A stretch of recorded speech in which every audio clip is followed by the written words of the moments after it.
আসসালামু আলাইকুম। প্রিয় দর্শক, দেশে আলোচনা, যদি রাজনীতির আলোচনা বলি, এখন আলোচনা আসছে স্থানীয় সরকার নির্বাচন নিয়ে। মানে এই যে বিভিন্ন সিটি কর্পোরেশন, উপজেলা, তারপরে আপনার পৌরসভা, ইউনিয়ন পরিষদ, এসব নির্বাচন নিয়ে আলোচনা হচ্ছে। এটা আসলে আমার বিবেচনায় আরও অনেক আগেই হওয়া উচিত ছিল। এবং আমি তো মনে করি এমপি সংসদ নির্বাচনের আগেই স্থানীয় সরকার নির্বাচন হওয়া উচিত ছিল। দুটো কারণে উচিত ছিল। প্রথমত, স্থানীয় সরকার নির্বাচনটা ধাপে ধাপে হয়, একবারে বড় করে হয় না। কাজেই ছোট ছোট করে হলে পরে নির্বাচন কমিশনের সক্ষমতাটা আমরা ওখানে বুঝতে পারতাম।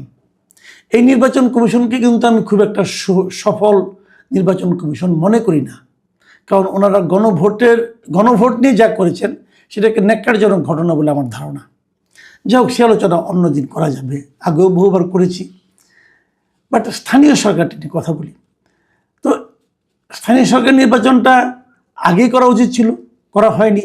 কারণ স্থানীয় সরকার নির্বাচনের সঙ্গে নাগরিকদের নানা ধরনের প্রয়োজনীয় কর্মকাণ্ড জড়িত থাকে। ধরেন একজন নাগরিক সত্ত্বায়িত সার্টিফিকেট, নাগরিকত্ব সার্টিফিকেট, একটা চরিত্রের সার্টিফিকেট, একটা আপনার ওই সম্পত্তির যখন ভাগাভাগি হয় তখন সেটার একটা মানে আপনার ওয়ারিশান সার্টিফিকেট, এ ধরনের অনেকগুলো সার্টিফিকেট কিন্তু এই কাউন্সিলর এবং কমিশনাররা দিয়ে থাকেন।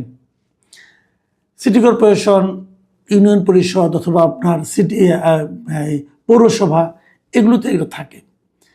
তো সেটা খুব জরুরি। পৃথিবীর যত সভ্য দেশ আছে এবং যে সমস্ত জায়গায় জনগণের আপনার ক্ষমতাটাকে জরুরি গুরুত্বপূর্ণ দেওয়া হয়, সে সমস্ত দেশে কিন্তু স্থানীয় সরকার খুবই শক্তিশালী থাকে। এবং বিভিন্ন এলাকায় আমাদের এখানে যেমন উন্নয়ন কর্মকাণ্ড মানে হলো যে এমপিদের একটা একতন্ত্র, এমপিরাই সেখানে রাজা, এমপিরা যা বলবে তাই হবে। স্থানীয় সরকার শক্তিশালী হলে পরে এমপিদের সেই দৌরাত্ম্যটা আর থাকে না, এবং সেটা থাকা উচিত নয়। কারণ এমপিরা তো পার্লামেন্ট মেম্বার, তারা স্থানীয় পর্যায়ের উন্নয়নে কেন তাদের ভূমিকা থাকতে হবে?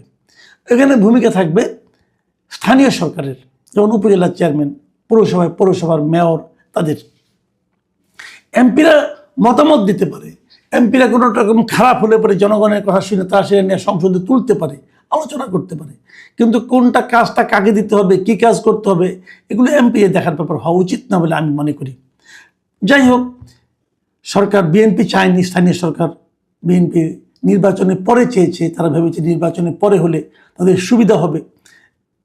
ঠিক আছে, এখন সেভাবেই হয়তো হবে, কিন্তু কবে হবে সেটা বড় কঠিন এই কারণে। এক্ষেত্রে বিএনপির একটা ভূমিকা আমার একদমই পছন্দ হয়নি।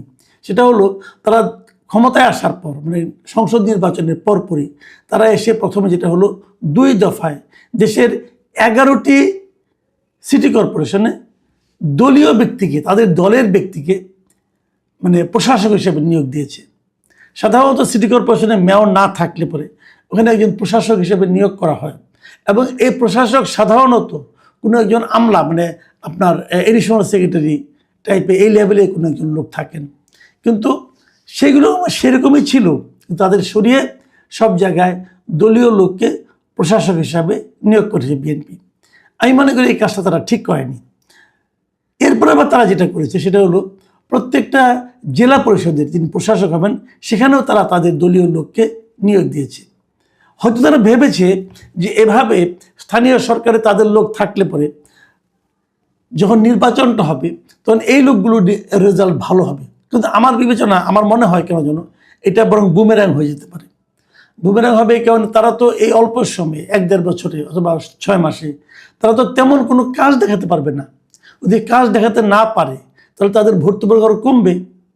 কাজে এটা কেন বিএনপি করেছে আমি বলতে পারবো না, কিন্তু সেটাও কথা না। কথা হলো নির্বাচনটা হতে যাচ্ছে, এবং এই নির্বাচনটা কবে হবে ধারণা করা হয় এই বছর ডিসেম্বরে অথবা ওই সময় আশেপাশে হবে নির্বাচন। মানে তারা ক্ষমতায় আসা 7-8 মাস অথবা 6 মাস পর থেকে হয়তো হবে। কিন্তু আজকে এই আলোচনাটা করলাম এই কারণে যে জামাতে ইসলাম যেমন তাদের এমপি নির্বাচনের অনেক আগেই তাদের প্রার্থী তালিকা তৈরি করে ফেলেছিল, যে কোথায় কে প্রার্থী হবে তারা নিজেরা ঠিক করে ফেলেছিল। এক্ষেত্রেও তারা কিন্তু তাদের সিটি কর্পোরেশনে মেয়র কারা হবেন সেটা তারা ঠিক করে ফেলেছে। আমি এই জায়গায় এসে একটু জামাতের প্রশংসাই করতে চাই। আমি চাই এই কারণে, দেখেন এই যে মহিলা এমপি নির্বাচন হলো, বিএনপি থেকে তারা নির্বাচন করেছে, যে বিএনপি থেকে যে মহিলা এমপিগুলি হয়েছে তাদের জন্য আপনি ভাবেন প্রায় 1,500-2,000-এর মতো লোক কিন্তু আবেদন করেছে। মানে এত বিশাল লোক থেকে বিএনপিকে বেছে নিতে হয়েছে যে তারা কাকে মহিলা এমপি বানাবে, এবং এটা নিয়ে ধাক্কাধাক্কি, ধরাধরি, এরে ধরে তারে ধরে নানা রকম, এটা নিয়ে নানা রকম স্ক্যান্ডালও হয়েছে, কিন্তু যা কখনোই বিএনপি করে না এমন লোকও কিন্তু মহিলা এমপি হয়ে গেছেন। যারা মহিলা এমপি হওয়ার জন্য অনেক দিন ধরে আশায় ছিলেন তারা হতাশ হয়েছেন। যারা দীর্ঘদিন ধরে রাজনীতি করেছেন, অনেক ত্যাগ স্বীকার করেছেন, তারা হতাশ হয়েছেন। কিন্তু এর বিপরীতে দেখেন জামাত কী করেছে। জামাতের কারা মহিলা এমপি হবেন এটা নিয়ে কোনো আলোচনা নাই। জামাতের মহিলা এমপিদের কোনো আবেদন করতে হয় নাই, কোনো কিছু জামাত তার কমিটি বসে তারা ঠিক করে দিয়েছেন যে কারা কারা মহিলা এমপি হবেন। এটা নিয়ে কোনো বাদ প্রতিবাদ নাই, কেউ দল ছেড়ে চলে যায় নাই, কেউ অভিমান করে দুইটা কথা বলে নাই। তো আমি একটা জিনিস বুঝি না, সেই জিনিসটা হলো বিএনপি তো যাদেরকে মহিলা এমপি হিসেবে ওনারা মনোনয়ন দিয়েছেন সেহেতু বিএনপির সেন্ট্রাল কমিটি বসেই অথবা নির্বাচন পরিচালনা কমিটি বসেই তো মনোনয়নটা দিয়েছেন। তারা যদি জানেনি কাকে মনোনয়ন দিবেন তাহলে সবার কাছ থেকে আবার ওই 50,000 টাকা 52,000 টাকা নিয়ে আবেদন করতে বলা কেন? এটা কি ফান্ড সংগ্রহের একটা পদ্ধতি? এটা খুব প্রয়োজনীয় ছিল কি? তো এই যে বিষয়গুলি না আমার বিবেচনায় এগুলি রাজনৈতিক দুর্বলতা হিসেবে মানুষের সামনে কিন্তু এসে যায়। আমি এই জন্যই এর সঙ্গে আমি জামাতে ইসলামের তুলনা করলাম যে জামাতে ইসলামের প্রার্থী নিয়ে কিন্তু কোনো হইচই হয় না। তাদের মধ্যে বলে না একটা পোস্টের জন্য তাদের এখানে 20 জন 10 জন কিন্তু প্রার্থী আসে না, মনোনয়নপত্র কেনারও কোনো ঝামেলা থাকে না। তারা নিজেরাই ঠিক করে যে আমরা কাকে দেব কাকে দেব না। সবাইকে আমরা চিনি, দলের জন্য কার কি ভূমিকা আছে তাদেরকে তারা মনোনয়ন দিয়ে দেয়। এক্ষেত্রেও এই যে সামনে স্থানীয় সরকার নির্বাচন হবে, তারা কিন্তু সিটি কর্পোরেশনগুলোতে কাদের কাদের নিয়োগ দিবে, এই মনোনয়ন দিবে সেটা তারা এরই মধ্যে ঠিক করে ফেলেছে। আমরা প্রথম জানতাম যে ঢাকা দক্ষিণে সাদিক ক্যাম্পকে দেওয়া হবে, সেটা তো ঠিকই আছে। সাদিক ক্যাম্প ঢাকা বিশ্ববিদ্যালয়ের ভিপি, এবং বলা হচ্ছে যখন নির্বাচনটা হবে গত বছর 25 কিন্তু সেপ্টেম্বরে ইলেকশনটা হয়েছিল, তার মানে ডাকসুর মেয়াদ তো 1 বছর, তাহলে 26 সেপ্টেম্বরে মেয়াদ শেষ হয়ে যাবে, তার ছাত্রত্ব শেষ হবে, তো তাকে দেওয়া যাবে। এবং এরকমভাবে চট্টগ্রামে, নারায়ণগঞ্জে, গাজীপুরে, হ্যাঁ, এগুলিতে তারা কিন্তু অলরেডি তাদের প্রার্থী ঠিক করে ফেলেছে। মজার ব্যাপার হলো এই প্রার্থীদের দিকে তাকালে একটা জিনিস কিন্তু স্পষ্ট হয়ে যাচ্ছে, সেটা হলো জামাত কিন্তু এই প্রার্থী নির্বাচনের ক্ষেত্রে তরুণদের উপর নির্ভর করেছে। একদম তরুণ যারা, যেমন সাদিক ক্যাম্প এখনো মাত্র ছাত্রত্ব শেষ হবে, তাকে দিয়েছে।